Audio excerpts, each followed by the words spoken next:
Bonjour à tous et bienvenue dans cette vidéo un petit peu spéciale. Voilà, je vais répondre un peu à une question qu'on m'a posée par rapport aux configurations astrologiques que l'on peut observer sur les cartes astrales aujourd'hui, le 3 novembre 2023. Alors, en effet, on voit bien apparaître une étoile qui pourrait être l'étoile du roi David ou encore l'emblème du roi Salomon. Alors, c'est pas vraiment tout à fait la même chose, parce que l'étoile de David est composée effectivement de 2 triangles, et donc forme une étoile à 6 branches, tandis que le sceau de Salomon, qui est aussi une étoile à 6 branches, mais est composé de 2 triangles entrelacés, entourés d'un cercle. Et effectivement, ici sur cette carte, l'étoile est entourée, non pas d'un cercle, mais d'un hexagone, mais qui pourrait faire penser à un cercle, effectivement, et on pourrait donc plus pencher pour le sceau de Salomon. Alors il faut bien avoir conscience que c'est ici sur une carte représentative que dans l'espace, nous n'avons pas du tout cette étoile qui se forme. Je vous mets ici l'image du ciel, déplacement des planètes en ce vendredi 3 novembre. Alors, on m'a demandé ce que j'en pensais et j'ai simplement en fait ressorti mon grand guide astro 2022 parce que j'avais fait des recherches là-dessus et je les avais transcrites dans ce livre.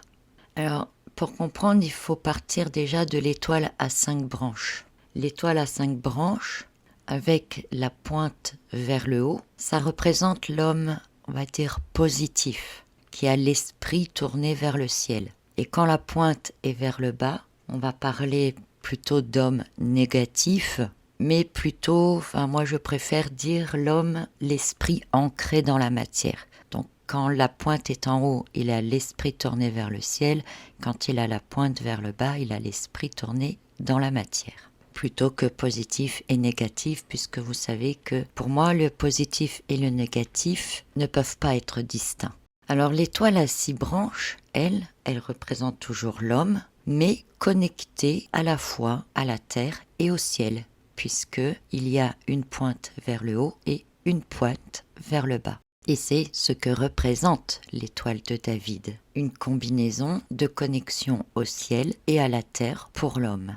On peut parler aussi d'une unification des parties claires et sombres. L'homme possède en lui à la fois des parties lumineuses et des parties sombres. Si on veut parler en positif et négatif, l'homme possède à la fois du positif et du négatif. L'homme est à la fois spirituel et dans la matière. On peut dire aussi que c'est l'esprit du haut qui vient en bas, mais l'esprit du bas qui va aussi vers le haut. En fait, cette étoile, c'est un échange d'informations qui circule sans cesse entre le haut et le bas et le haut.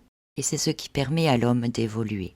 Ce qui d'ailleurs sera tout à fait en lien avec l'énergie 8 de l'année 2024 qui s'approche à grands pas maintenant, puisque le 8, ça représente aussi l'échange permanent entre les énergies du haut et les énergies du bas.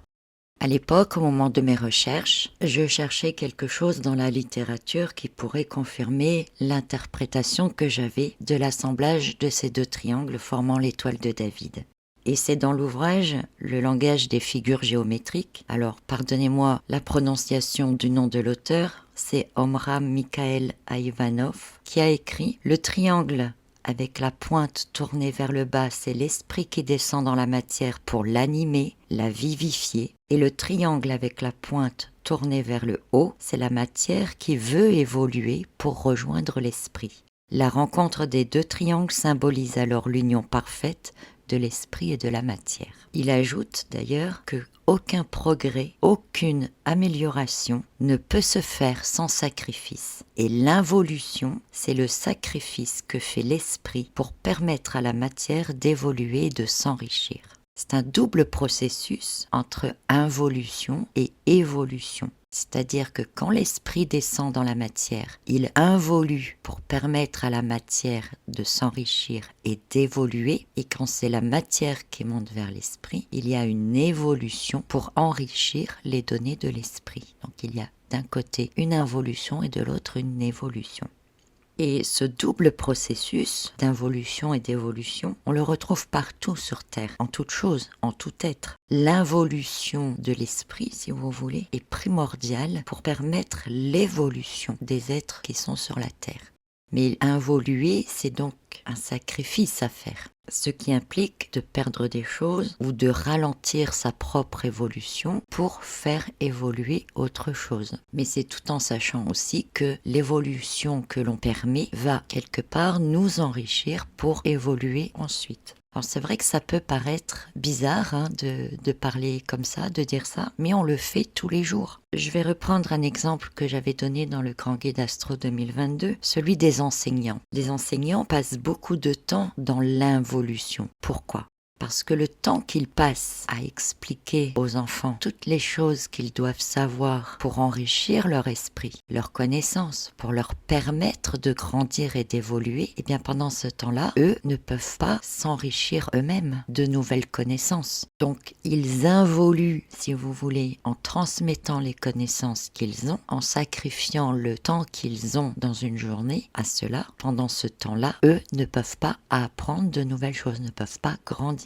Alors, si vous n'avez pas bien compris cet exemple, j'avais donné un autre exemple qui est celui du verre d'eau. Quand vous servez un verre d'eau, eh bien l'eau monte dans le verre, mais le niveau de l'eau descend dans la bouteille. Donc la bouteille involue pour faire évoluer le verre d'eau, d'accord ? Donc le verre, lui, est en évolution. Et puis ensuite, vous buvez le verre d'eau, et là, c'est le verre d'eau qui involue, c'est-à-dire qu'il se vide de son contenu pour entrer dans votre corps, qui lui peut fonctionner grâce à l'eau, qui va évoluer grâce à l'eau. La nourriture, c'est la même chose. Dans la réalité, ce que l'on peut donc en déduire, c'est que l'on est à la fois dans des périodes d'involution et des périodes d'évolution. En même temps, dans la même vie, je veux dire. On n'est pas que en élévation, en évolution spirituelle, par exemple. On passe aussi par des périodes d'involution. Par exemple, ici maintenant, en vous transmettant ces recherches et les connaissances que j'ai effectuées il y a 3 ans maintenant, je suis en train d'être dans l'involution pour vous permettre à vous d'acquérir de nouvelles connaissances et donc vous permettre à vous d'être en évolution. Et puis dans 1 heure ou 2, eh bien peut-être que moi je vais lire autre chose et apprendre de nouvelles choses et là je serai dans un processus évolutif. Donc quelque part on sacrifie une partie de nous-mêmes pour permettre à ce qui nous entoure d'évoluer, mais on s'enrichit également de ce qui nous entoure pour évoluer nous-mêmes. Donc on est bien dans ce système terrestre d'involution, d'évolution, de ce qui est en haut va vers le bas et de ce qui vient du bas peut conduire aussi à aller vers le haut. C'est une notion très très importante.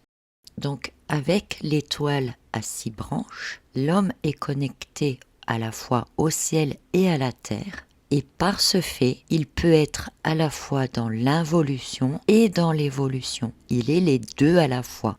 L'étoile de David, le sceau de Salomon, comme je vous ai dit, ils sont pratiquement identiques, sauf que l'emblème de Salomon est entouré d'un cercle. Alors ici, on n'a pas un cercle, on a un hexagone, mais qui pourrait effectivement faire office de cercle. Alors, le sceau de Salomon, lui, c'est plutôt comme un anneau magique. C'est un anneau qui permettait au roi Salomon, apparemment donc, de commander les démons ou de parler aux animaux. Je vous passe un peu la plupart des autres recherches que j'ai faites, mais dans la légende, il y a 6 marches nécessaires à passer pour atteindre le trône du roi Salomon. Et chacune de ces marches a une consonance spirituelle.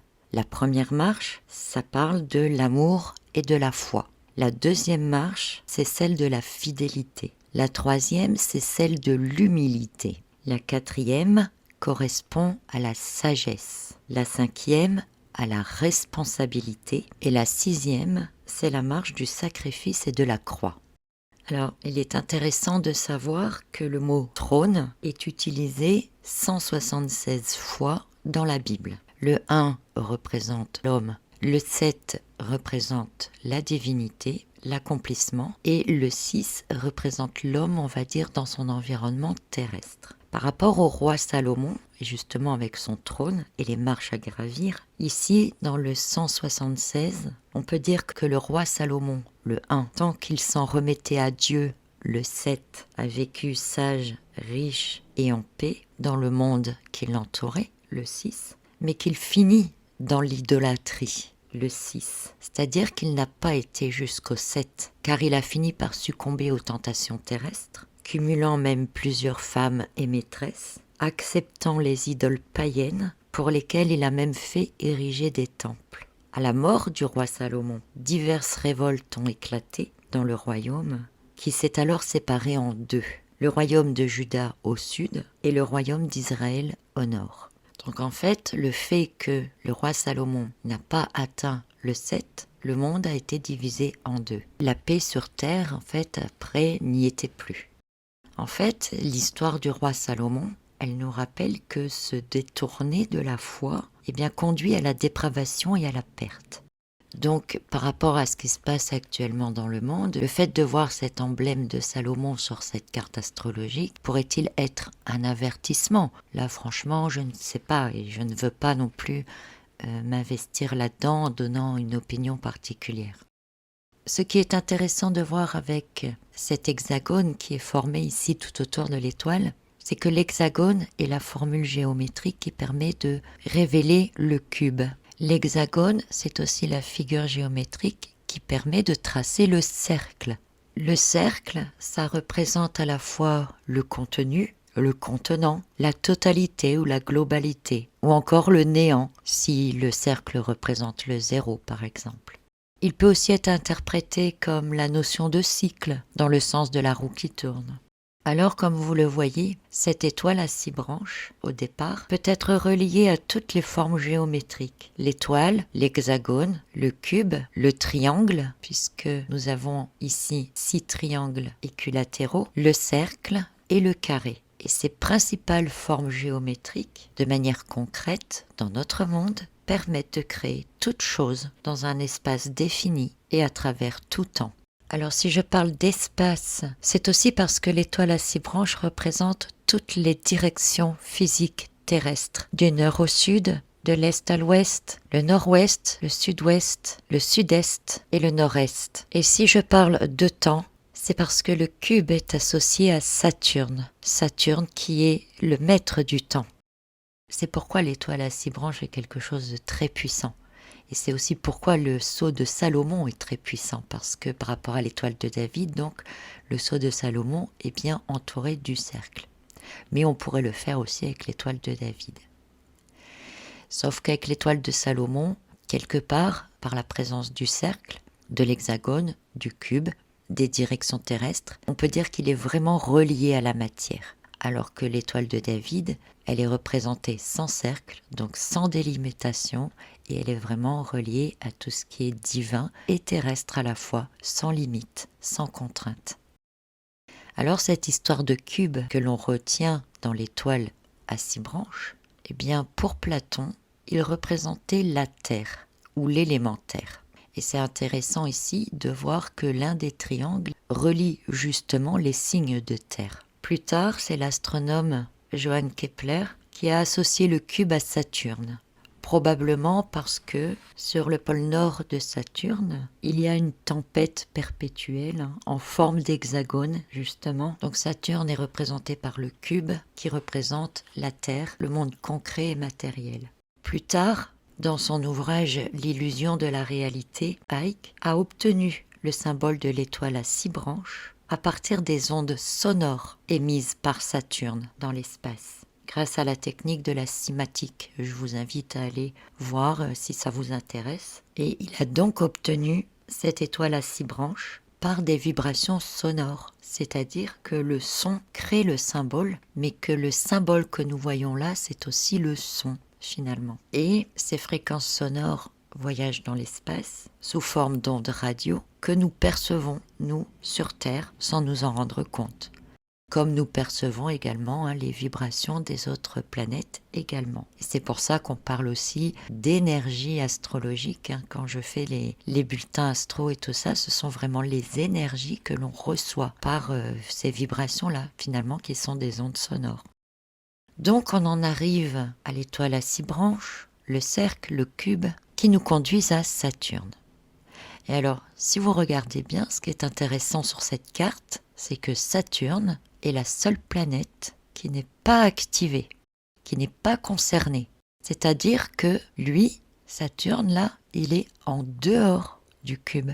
Il peut observer ce qui se passe dans le cube, ce que font tous les autres acteurs, la Neptune, Pluton, Mercure, le Soleil, Mars, Vénus et la Lune, Uranus et Jupiter. Eux, ils sont tous pris dedans, mais pas lui, pas Saturne, qui est le cube. Et ce qui est intéressant aussi, c'est que cette configuration-là, avec cette étoile-là, qui se produit le 3 novembre, la veille où Saturne va reprendre sa marche directe. Alors vous voyez ici sur ma carte, Saturne est encore en rétrogradation, mais il va reprendre sa marche directe le 4 novembre, c'est-à-dire le lendemain. C'est intéressant de voir aussi qu'il est à 0,31 des poissons. 3 et 1, ça fait 4. 4, c'est le chiffre de la Terre, du monde concret, matériel, du monde en 3 dimensions. 3 et le 1, l'homme dans 3 dimensions. C'est intéressant tout ça quand même, hein. C'est un peu long, je suis désolée, mais j'espère que vous apprenez des choses, que vous découvrez des choses. Alors, je vais récapituler un petit peu ce qu'on a jusqu'à maintenant. On a l'étoile à 6 branches qui nous apprend que l'homme est connecté à la terre et au ciel, que l'homme possède en lui à la fois l'ombre et la lumière, qu'il y a en parallèle et en simultané les notions d'involution et d'évolution, l'involution demandant quelques sacrifices et l'évolution demandant quelques efforts, mais que l'un ne peut pas exister sans l'autre, parce que c'est ainsi qu'ascensionne la matière, c'est ainsi qu'ascensionne le monde. On parle souvent de planètes qui montent en vibration, eh bien c'est aussi par le jeu de l'évolution, parce que l'esprit se sacrifie en faisant une involution pour pouvoir faire évoluer la planète. Et puis donc on en a sorti la notion d'échange d'informations. Nous avons découvert les marches jusqu'au trône de Salomon, que nous pouvons d'ailleurs retrouver en quelque sorte ici avec la marche 1 représentée par l'amour et la foi qui pourrait être Neptune pour le premier triangle, hein. La fidélité représentée par Mars dans le signe des tentations du Scorpion, l'humilité dont fait preuve le Cancer, puis la sagesse de Jupiter, la responsabilité du signe du Capricorne, pour en terminer à la notion de sacrifice de la Vierge qui représente la 6e marche.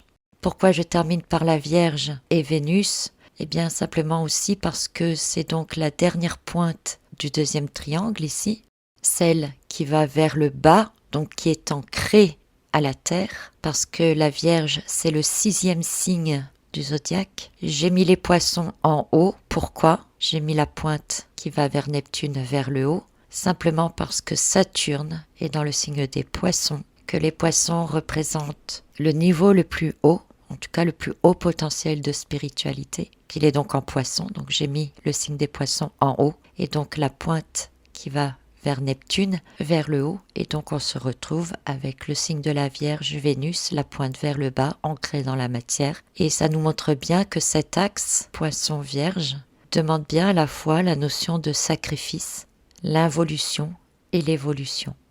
Puis nous avons découvert le cube qui nous a conduit donc à Saturne. Nous avons compris que le son et les vibrations, les ondes sonores de Saturne forment un hexagone, que l'hexagone est à la base donc du cube, du cercle, des triangles et de tout ce qui délimite en fait notre terrain de jeu, l'homme dans ses 3 dimensions. Et que seul Saturne était donc en dehors de ce cube. Alors on pourrait poursuivre parce que j'avais fait d'autres recherches qui étaient tout aussi intéressantes. Et ici, de voir Saturne qui est en dehors de ce cube, ça me donne la sensation qu'il observe donc ce qui se passe dans le cube, comme je vous disais tout à l'heure. Et ça me remet dans le mythe de Saturne de David Talbot.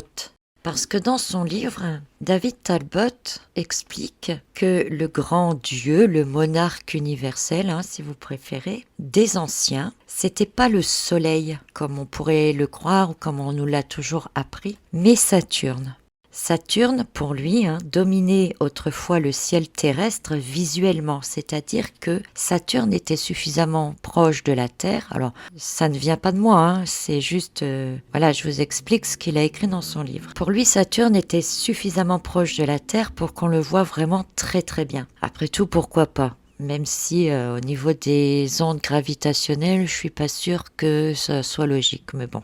Comme l'univers est en constante expansion, il pourrait alors être probable que Saturne ait été quand même plus proche de la Terre et que, au fil des millénaires, Saturne s'éloigne de la Terre. Bref. Sur la base de récits anciens, Talbot décrit une période de grands bouleversements dans les corps célestes, comme une explosion qui serait venue de Saturne et qui a engendré des masses énormes de débris cosmiques qui assombrirent les cieux. Les débris formaient alors une bande large et selon les moments de la journée, on pouvait déceler des symboles tels qu'une couronne, une roue, des cornes, une ceinture, un collier. On voyait Saturne depuis la Terre sous forme d'un croissant de lune. Mars et Vénus, quand elles passaient devant, qu'elles étaient alignées sur l'axe entre la Terre et Saturne, eh bien ça pouvait même donner l'illusion qu'un œil géant était en train de nous regarder. Ce fameux œil qui voit tout trouverait son origine ici. Et notons que le croissant de lune, qui est un symbole ancien de Saturne aussi, puisqu'on pouvait le retrouver sur certaines gravures apparemment, et à la longue, ce croissant de lune a été remplacé par les 2 cornes du taureau au temps des Égyptiens et les cornes du taureau que l'on connaît maintenant sous l'appellation des cornes d'abondance, de la corne d'abondance. Donc c'est quand même marrant d'avoir ici ce sentiment que Saturne, qui est en dehors de ce cube, observe ce qui se passe dedans et qu'en même temps, je me rappelle de ce que j'avais écrit dans cet ouvrage qui relatait donc cette histoire de Saturne qui était plus proche de la Terre et qu'une grande explosion en fait sur Saturne a créé ensuite visuellement donc cet œil qui voit tout, qui observe tout. Et si c'était le cas, c'est totalement imaginaire ici. Bien, j'imagine que chaque fois que Mars et Vénus passaient devant et que l'œil se formait, les gens devaient avoir très peur, très très peur. Imaginez vraiment un œil géant là, vous regardez par la fenêtre et il y a un œil géant là qui vous regarde. Et c'est peut-être de là d'ailleurs que Saturne, qui alors était vénéré comme le dieu des dieux à ce moment-là, ait pris une autre consonance qui soit beaucoup plus maléfique. Enfin bref, j'ai été un peu longue, je suis désolée. J'ai profité de cette occasion pour en fait vous partager ces recherches que j'avais fait sur le cube, que ceux qui avaient acheté le Grand Guide Astro 2022, vous l'avez déjà lu en fait, vous le connaissez déjà, mais de le revoir comme ça, c'est peut-être aussi intéressant. Et puis ça permet aux autres donc de découvrir cette théorie. Ce que ça nous en dit vraiment actuellement pour nous aujourd'hui, comment interpréter cela, c'est un peu difficile. On peut partir du fait que Saturne observe effectivement, il va reprendre sa marche directe demain, enfin le lendemain, ça dépend quand est-ce que vous allez écouter cette vidéo, et que son but c'est d'aller explorer justement de nouveau toutes les dérives qui se produisent dans ce cube. Peut-être devra-t-il justement voir où est-ce qu'il va devoir mettre plus de limites ou dans quel domaine il va devoir intervenir davantage pour protéger le monde terrestre. Pourquoi pas? Puisque Saturne ne peut pas admettre que l'homme détruise le cube, qu'il détruise son terrain de jeu. Comprenez ce que je veux dire? Parce que le terrain de jeu, qu'est la Terre, est le monde concret, c'est la matière, et que l'esprit qui est dans le haut doit être dans des échanges avec la matière, avec la terre, pour pouvoir évoluer. L'esprit doit pouvoir descendre dans la matière en involuant pour s'enrichir des données qui lui sont transmises par la terre qui évolue en retour. C'est-à-dire que dans ce schéma-là, il faut voir très grand, et avec l'esprit bien ouvert, c'est un peu, si vous voulez, que l'ascension de la planète ne peut se faire que s'il y a cet échange avec le divin. S'il n'y a pas d'échange, parce que la Terre est détruite, le schéma est cassé, l'esprit ne peut plus involuer, et s'il ne peut plus involuer, il ne peut plus évoluer par la suite. Je sais pas du tout si vous avez compris quelque chose. Moi, je me comprends. Mais bon, voilà, c'est une théorie très, très évasive. Mais c'est dans cette image-là, en tout cas. pour si on peut essayer de mettre des mots sur ce genre de théorie. Et dans ce terrain de jeu, on a quoi? Ben, vous le voyez ici, hein, ce barbouillage-là entre Jupiter, Uranus, Mars, Mercure et le Soleil qui sont en opposition dans l'axe Taureau-Scorpion, le signe de terre et le signe des ténèbres. Et puis il y a cet axe-là entre Pluton et la Lune. Donc ça peut être des illusions qui doivent être révélées, des choses cachées qui viennent à la conscience. Ça peut être cette notion de sacrifice, d'évolution et d'involution.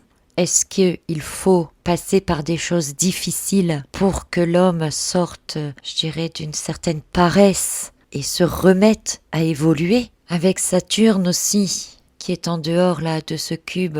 Saturne parle aussi de temps qui passe, de karma. Et est-ce que en fait, il n'a pas recréé dans le cube toutes les conditions qui nous permettraient soit de reproduire des erreurs du passé et l'homme n'a rien compris et on est con et on recommence toujours les mêmes conneries, ou alors est-ce que on n'a pas l'occasion de régler un karma collectif?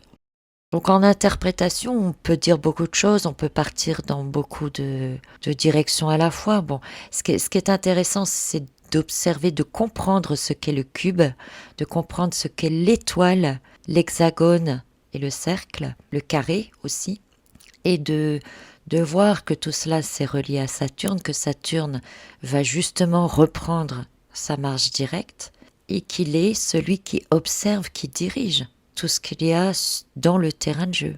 Voilà, donc même si je n'ai pas vraiment d'interprétation à vous donner, j'espère que vous n'êtes pas trop déçus à ce sujet-là, j'espère avoir participé en involuant à vous permettre à vous d'évoluer. Voilà. Eh bien, je suis très heureuse en tout cas d'avoir fait cette vidéo et de m'être replongée encore une fois dans cette histoire de cube. Je vous retrouve très bientôt. L'histoire de l'année arrive, probablement dans le courant de cette semaine. En attendant, portez-vous bien et prenez soin de vous.